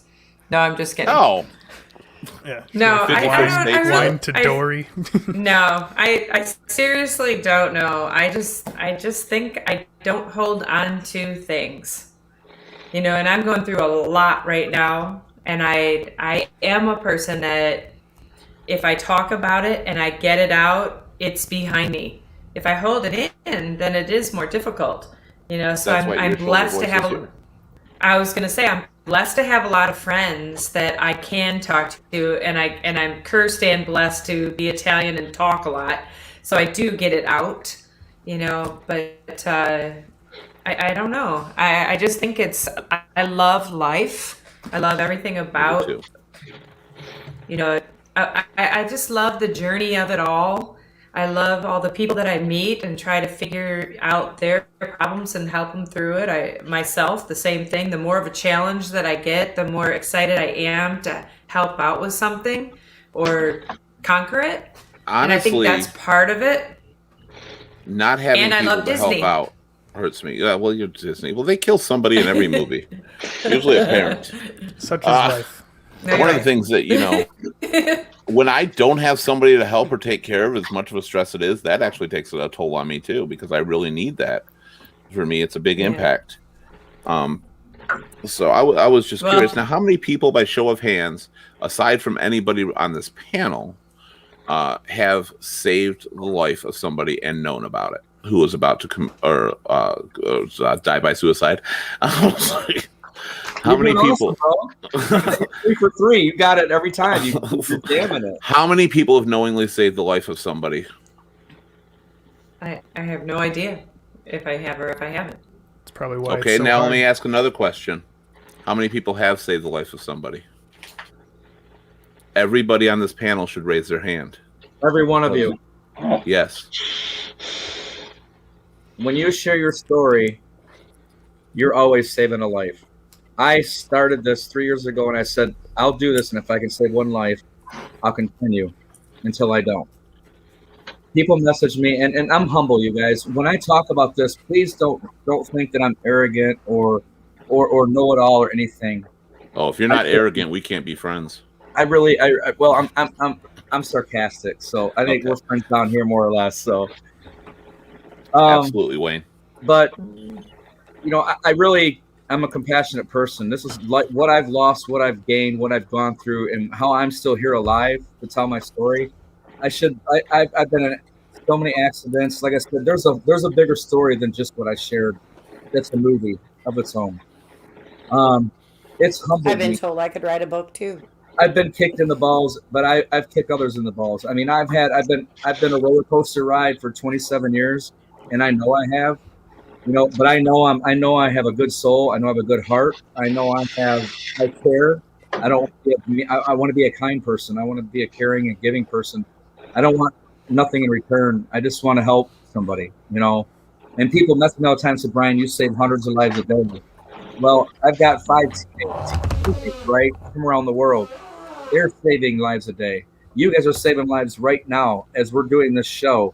There are more lives that are being saved than what you know, because you know what? Many lives won't speak about it.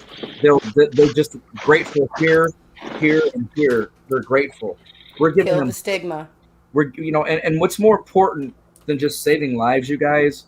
One, killing the stigma, but always I shorten it back to giving someone hope.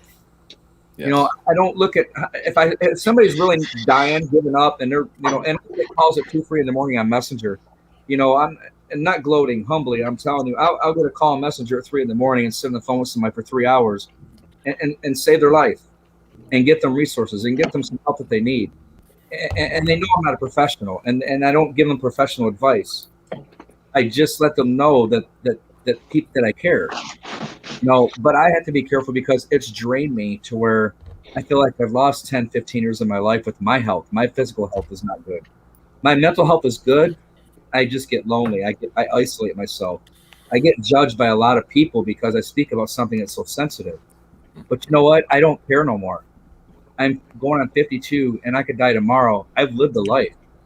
And my legacy is to help leave it behind, to inspire others to never stop telling their story, to continue to be a voice, continue to let people know that no matter what the illness is, mental, physical, sickness, whatever it is, be kind, give hope, not hate.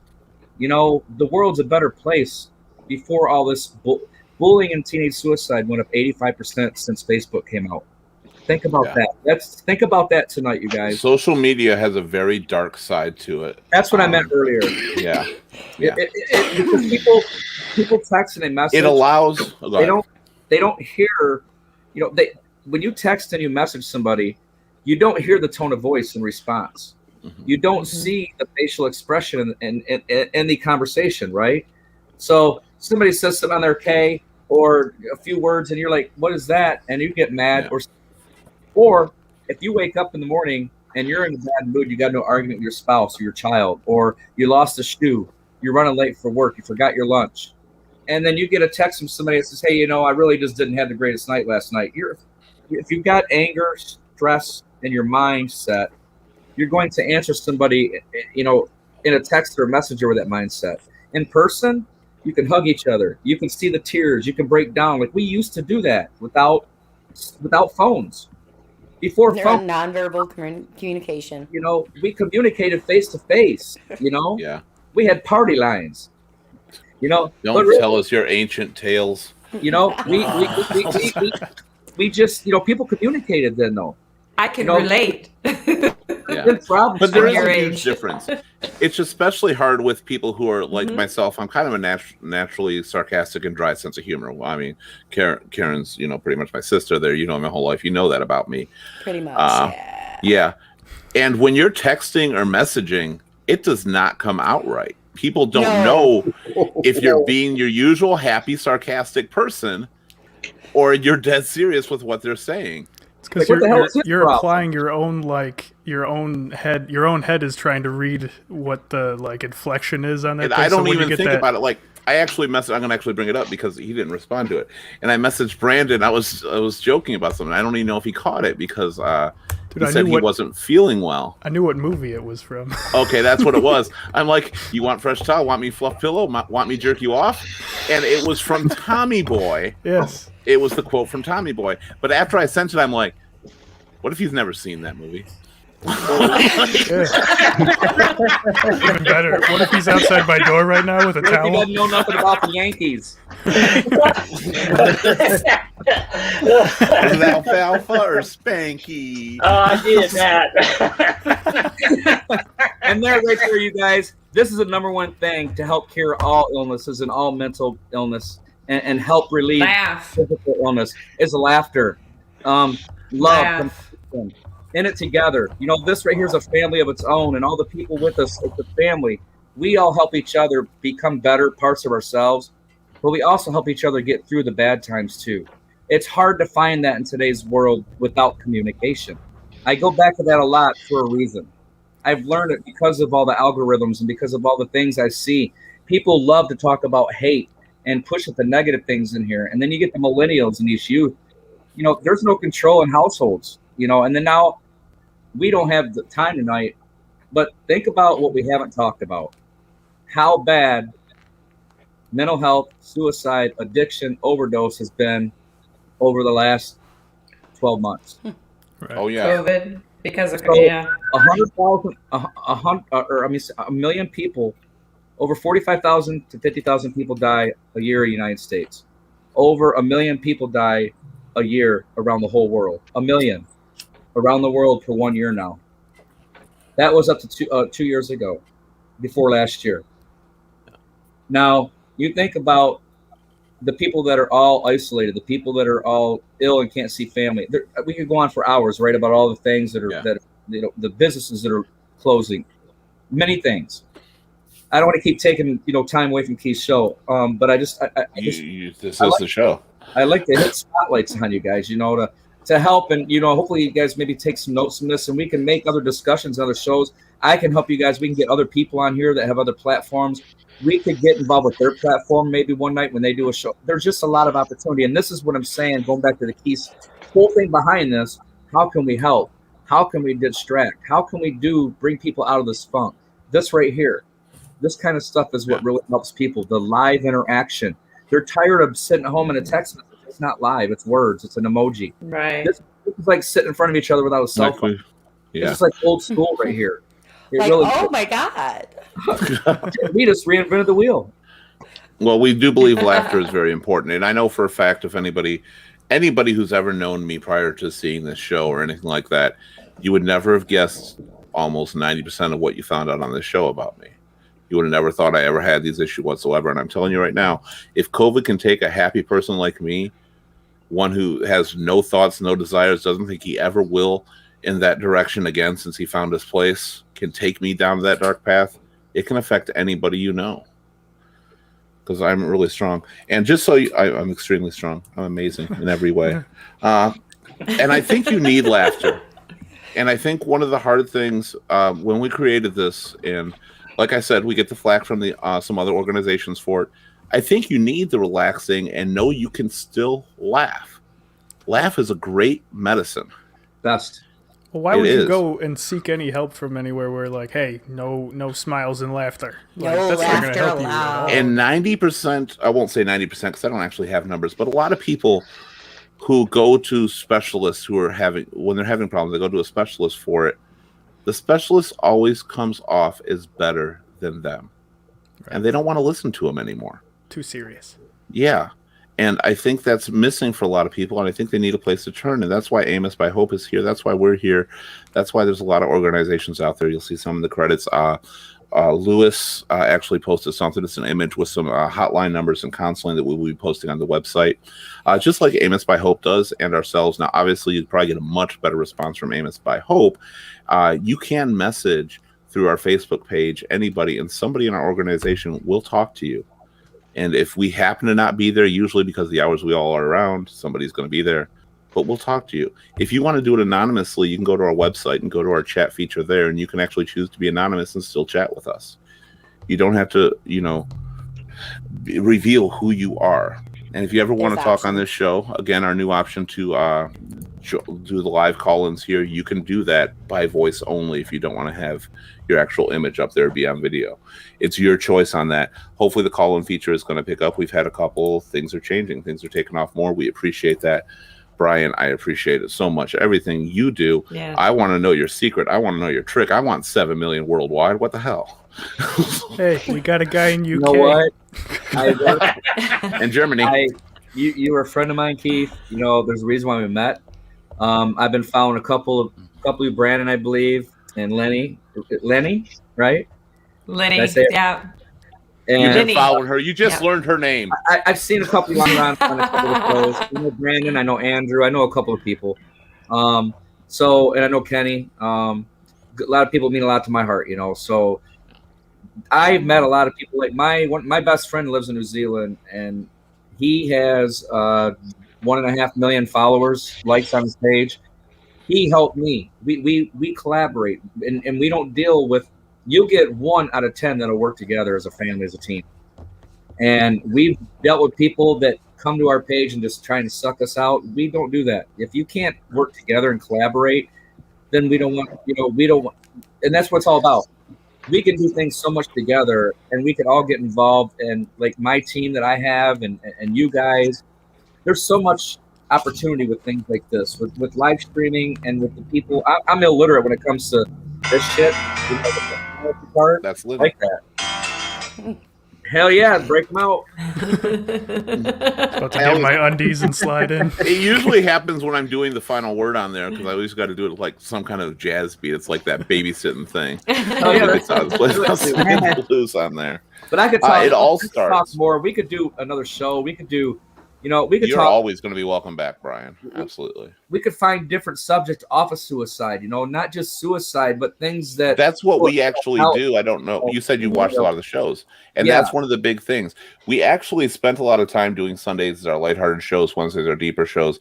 We're going to turn a little bit more to a few more deeper shows than we have been doing, just because we want to kind of mix it up, but we want to hit these issues. And sometimes, people who are battling, dealing with an elderly mother, don't want to watch a show about suicide. No. So we try to hit all these topics, and that's what you'd be great for too, because you deal with a lot of times too.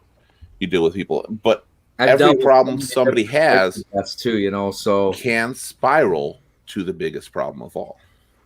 Yeah. So you always got to be careful when you're dealing with it, but it's an open forum. And Brian, you are absolutely amazing on here. Yes, so I appreciate it. I want you back definitely. Yeah, thank you. Oh, I'll be back. I'll be back. Thank you. For sure. You will. I'll be back.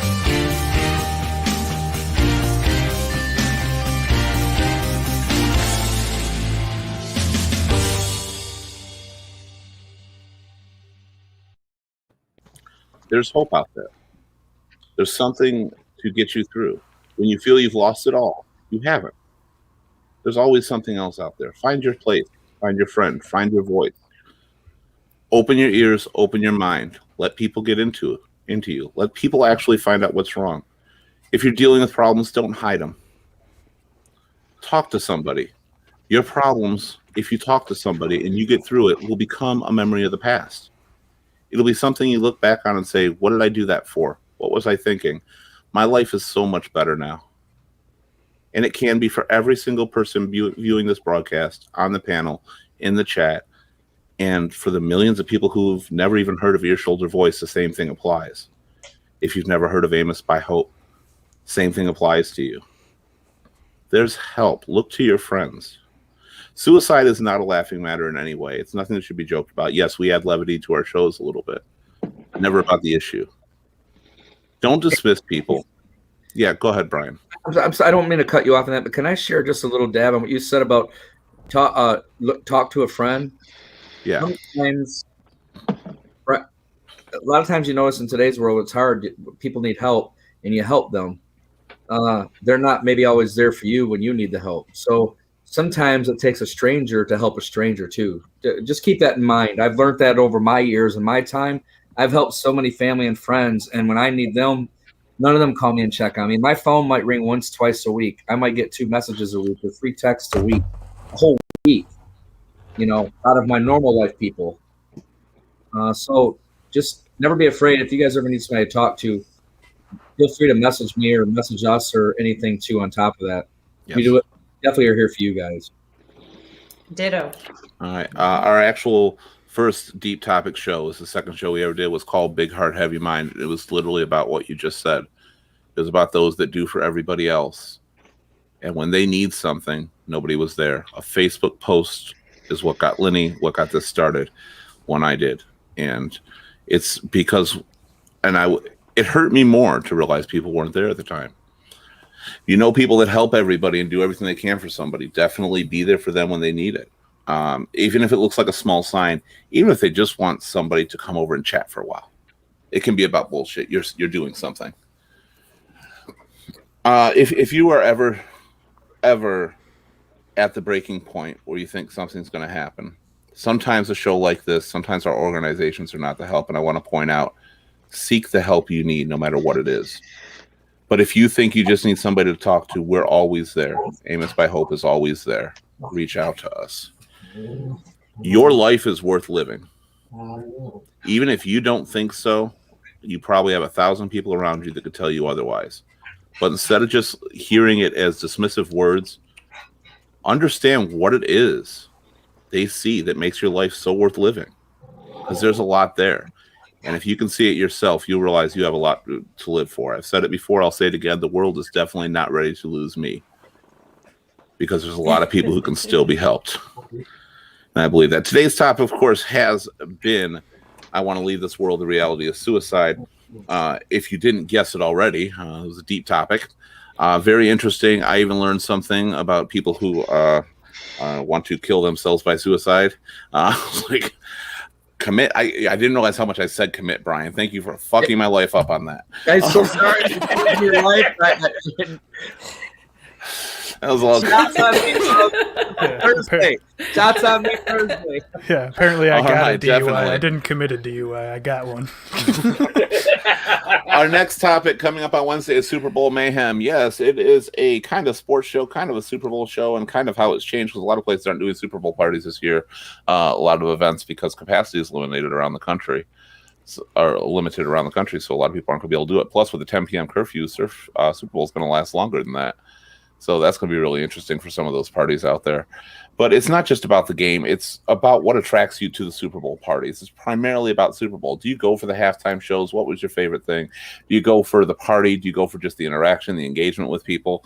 It's kind of going to be a fun show, a little tear off here, and we kind of flip days, because we're not going to have a show next Sunday, as that is Super Bowl Sunday. And I don't think I'm going to be able to pull anyone away from Super Bowl. So we're just going to watch the Super Bowl and have fun on that one. And we'll be back the following Wednesday. But this Wednesday, it's Super Bowl Mayhem, and we'll just talk about everything from the sports to the party to the people to the goddamn it, I hate football. All right, so no matter what your stance is, we want to hear from you. Don't forget to like, share, subscribe, and follow the Ear Shoulder Voice on YouTube, Facebook, LinkedIn, Twitch, Instagram, and Twitter. We're on all those. Go to our website at www.earshouldervoice.com, and you can get a live schedule of all the shows. You can apply to be a guest panelist, and also now you can join any live broadcast if you wish to, just by going to earshouldervoice.com/join, which is perfect in every way for us. So I want to thank everybody for being here. I'm going to start over there. Brandon, thank you again. I know you weren't feeling well. I knew those pillows and towels and that jerk you off was going to help you out, so glad I got you on here. Hell yeah. And, if you're ever at that point where you were in a dark place and you didn't go through with it, remember that when you have, like, a nice moment. Like last Saturday, like, there was the underdog won the fight in the main event in the UFC, and I jumped up off the couch, and we jumped around, me and my best friend, and it was just, like, this cool moment. And, then, like, those moments where you're like, okay, I'm glad that I'm still around. Absolutely. if you think about all the things you wouldn't have gotten to enjoy had you taken that step for some days, weeks, months, years, or decades ago. There's a lot of moments in life that you're missing out on. Right. So never ever forget about those. And every time you see one, just think, I would never experience that. And if you ever think about it in the future, think back if you did it 10 years ago and think about a great event you might have had 5 years ago. Right. It's always something to look forward to those moments. Lenny, we didn't think we were going to see you for a while because of your internet, but you pulled it off. I think you did it on dial-up, but that's okay. You were here and we could hear you, and that was awesome. We kind of saw you. You were a little grainy, but that's awesome. So I am so glad to have you back. It's been a long time. I know. I miss you. You're very much what is missed that, on this show. dial-up? Yeah, You we're gonna notice have Bill's to- not even on the chat panel right now because he's like, well, Lenny wasn't on the sex show. I'm not going to be on it anymore. So, We're all gonna have to pitch in and cover her very high AOL bill. Absolutely. Very. Thank you for sharing. Yeah. I am very, saddened to hear of your loss that you've dealt with. I know a lot of us have on this panel, and every one of you, I'm of course saddened to hear that, including the ones I've dealt with myself. We didn't even delve into me because, well, I'm the star, so. Thank you. Jan, unexpected surprise to have you on here. Very glad to have you on here. I didn't know you had dealt with so much either on there. You got that shirt, that sarcasm level shirt. What is it at? Was it sarcasm level? Expert. You know what? Hell yeah. I want more sarcasm from you on this show. I have heard very little sarcasm from you on this show. What are we going to do to fix that? You don't want to hear it. You don't want to hear yes, it. I do want to hear it. Don't go telling me what I want to hear, okay? I'll tell you what I want to hear. Was it Italian and Mexican at the same time? It's like, it's my own fucking shit. It doesn't matter. Okay. Shut up, Brandon. All right. Dan, great having you here, of course. Thank you Yes, again thank for you, joining Jay. us. Thank A you. lot of information came from you. Obviously, things that you went through. It's, as I talk to each one of you, I do say that I had no idea you went through these things, and that's what people really have to realize out there. You have no idea what other people have gone through sometimes. They never let it show. Yeah, And- there's not always a solution. You don't Yeah. have to have the answer. Just listen. Yeah, absolutely. Always listen to people around you. Karen, What's up? hi. The badass. Hi. The badass. The Like, badass. I didn't even do your My video. last. I know you didn't do my video this week. My last comment is nobody can be as badass as I am, but you don't have to be. All right. All you I'm need back. is some people. All you need is some people in your life that you can talk to. That is very true, but don't say nobody can be because I'm as badass as you are, bitch. Trust me. You know what? We're gonna have to We talk all about that can be later. badass Yeah, out I don't there, know. but you are a very badass person. You've gotten through so much in your life. You've had struggles up and down. I was there through most of them, and you get through it, and you're stronger because of it, and you help so many people because of it. Keep that attitude. Keep that in mind at all times. The world needs you too. Thank you. You're welcome. And Bill, you were rather quiet this evening. I don't know if that's because you didn't have a lot to say or your mic was muted half the time. No, But because I sometimes choose to listen because, if I talk too much, then I'm not listening. Powerful. I don't Listening is understand that. Yeah. I fully do. Bill, it's always good to have you on here.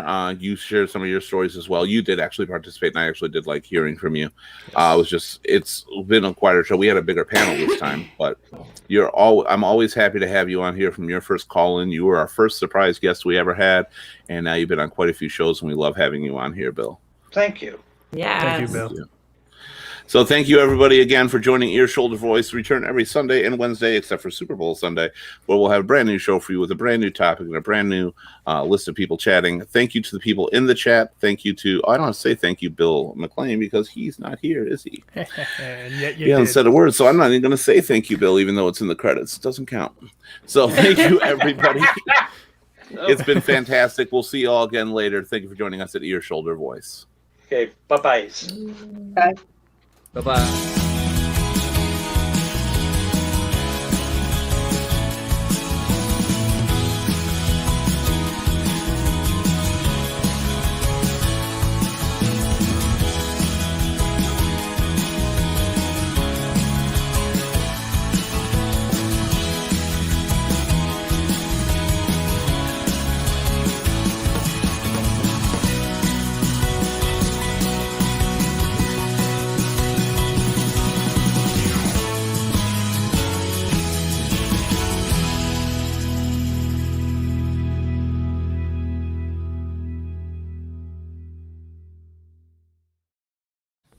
I don't know why, but Bill and Jan always just say "fuck the after show." Deuces. It's like we're done. We're not. Brian, Like, okay, bye. Yeah, I know. It's like nice to have you on here, Brian. I know we've I'll been fill talking in about it for for a him. while. Yeah. I'm ready That for a was vape great. and fucking beer. I'll hang out with you Right, guys. yeah, just vaping. Yeah. I need to That's go it. You gotta fill. enjoy. Refill. Just because you're not really sure, we are on the air during the after show. So Yeah. Good save. there's a cutoff to the Yeah, after it's show. I good. know you were kidding. You just fought that prop shit right there, but I'm sorry. No, I am drinking beer. Long week. I get off like 2 days a month, so it's And you very should neat. get to. You got to enjoy it. And that's actually, believe it or not, one of the purposes we do the after show is just to show we're real people still. Right on. We really are. Dude, seriously, laughing is important. I don't get why people go like, you're not allowed to laugh when you're talking about dark things. It's like, that's exactly when you need to laugh. I chase laughs like they're oxygen. Ask Karen. I'm the Whenever king I of laugh at appropriate jokes and everything. humor. Oh my god. Yes, he is. But whenever I would go to like a therapist or something like that and I talk to a counselor or anything like that, the first thing I do is make an inappropriate joke and they look at me like I'm crazy and I'm like, that's kind of why. No, that should be how you That's- like decide if you like them or not. Like, did you laugh at that? Exactly. You didn't? All right, I'm out. Exactly. You didn't laugh at that? I'm going. I gotta find somebody else. All right, Brian, since you're the first one Yeah. to utilize it, how easy was it to get on the show? It was a couple of issues on my own end trying to get going. I had to connect. Like, for some reason, I upgraded my laptop and they took away my Facebook app, so I had to go on through the browser. And then once I Well, got, if you're connecting to be a panelist, you have to do it through the browser. It's not even Yeah. connected to Facebook. oh, okay. I was Yeah. just trying to get on Facebook, period. But now I know Yeah. that it makes it easier. Yeah, you it don't was even have to have a Facebook easy. account. It was easy once I just had to jog a couple things I think on my end. Okay, so just your settings. That's fine. Okay, I just wanted to ask. We just added it, so there's no more link to share. People on the panel get their own private link because that isn't active till early. Well, it But- did say log in to Messenger. You had to log into Messenger, I think it was, or be logged into Facebook to get onto Messenger in order to but that's the link you sent me through Messenger. Oh yeah, through Messenger that might have been. But if you just go to earshowvoice.com/join, you should go right to it. I'm just trying because nobody's used it yet, and I wanted to test it first. But you were my guinea pig. Yeah, that would be Okay, your so bypass through. if you have it past online, Facebook. Mhm. I think if you send it to somebody wherever they're going to use it through, like if I would have done it on my phone, it might have been different, right? I opened it up and it's all right there. Yeah, if I'd have sent it through text. So it could have been different on my phone since that's where I opened it up at. Yeah, it's actually not even related to the chat. There might be something. Maybe you do have to log in to actually utilize it. I don't know. I have to check. I don't think you do to utilize the website though, because the website's not so connected how's- to Facebook or YouTube. I messed up after I went through it all. I looked and I didn't go far enough down the page where it said call in. There was like a green letters that said call in. Yeah, Once I hit that, that's when it hit it. yeah. And I had Facebook open in the background. That's what was why you guys. Oh, okay. I got So I you. had to cut it. I had to cut it. It was- out. It was cool hearing your future self, huh, Keith? Yeah, Yeah, that was weird for him. Like, what's going on? And I realized how far back it actually was, what the delay really was on Yeah, there. yeah. And I was thinking, I was just like, first I was waiting for the echo to end before I talked and did something, and I was like, wait, this is like 30 seconds ago. We I learned you guys that, sending and then lottery numbers for Tuesday before they got here. You know, I was Yeah. trying to bring it help out. we learned that What's we the love fun? having Keith, but we don't need two of them talking at the same time. I don't want to hear myself talk. I like this because I don't have to. I can talk, you guys. You know, if I ever get too much, let me know. Because I mean, I really have gotten passionate about this. I struggle, I do, but I really do care to help people. Oh, is it gone now? No, we're here. Okay. I've really just grown. What can I do? I can give up or I can step up. You know. Yeah. At my age, with my health problems and what I've struggled, what I go through on a daily basis, I mean, they say it gets easier the older you get, and you heal the longer. Fuck no, it don't. Bullshit. The older you get, All the fuck shit. the more fucked up your body gets, the mentally, physically, emotionally, everything. And the harder it is to heal, just like a cut. When we were a kid, you healed overnight. Now it takes 8 weeks to fucking heal a scratch. But you know what? We